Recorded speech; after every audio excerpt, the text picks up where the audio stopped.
So this just came across my email, which was a snow removal contractor asking for additional compensation based on the Colorado Snow Removal Service Liability Limitation Act that was passed May 30th of 2018. All right, so we're just going to skip over some of the legal jargon here. We're going to go straight down to the language of the act. An agreement by a service provider, which is listed as a snow removal contractor, to indemnify a service receiver. Here it says typically a property owner, which would be a community association, HOA, condo association, etc., or a property management company. So that would be us.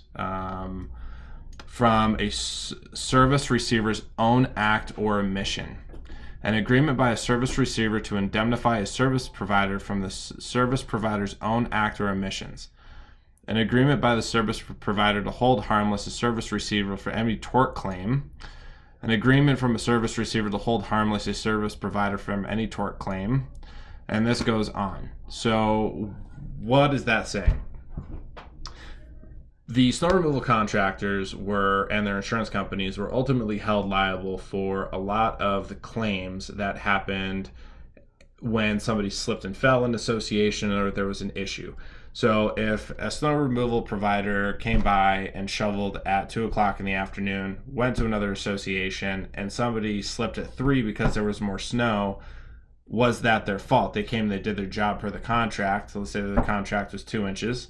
That they were supposed to remove snow from the sidewalks and 4 inches the driveways, the drive lanes, and they did that. But they left to go service another provider, and there was a slip and fall. They still got listed in the lawsuit, and this is essentially reducing their liability and holding them harmless. So, anticipated effects of the act. Many snow removal contractors are small companies with relatively unsophisticated business practices.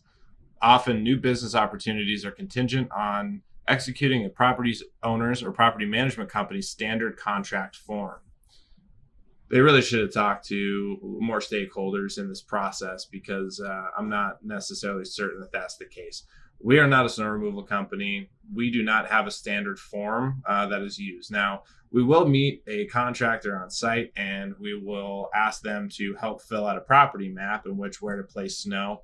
But we rely on them as the professionals to be able to do that. So I can't say that right off the bat. I'm in agreement with this, the way that's written. Those forms are written for an owner's protection and frequently contain a broad indemnity clause similar to the following. To the fullest extent permitted by law, you shall, at your own cost and expense, defend and indemnify property owner / property manager from and against any and all claims directed at the indemnified party. To the fullest extent permitted by law, you shall indemnify and hold harmless the identified parties from any and all liabilities, obligations, claims, demands, settlements, and penalties for any incident arising out of, based upon, or in connection with your performance. That's a pretty broad indemnity clause, and so I can understand why this would be an issue and why it was brought up and became a Senate bill that went obviously before the Senate in 2018 and was ratified and passed. So that does affect the industry. I think it's putting more burden and liability on the associations and the management companies and less on the snow removal contractors. So to try and bring this in and use this provision as a way to receive additional compensation, I would challenge any snow removal contractor or landscaping contractor to come on and tell me why these provisions are causing more expenses for your companies, because if it's a legitimate expense, then it's a conversation that should be had. If you're a community association that's getting a bid from a snow removal contractor that's trying to increase their fees, I would say challenge that.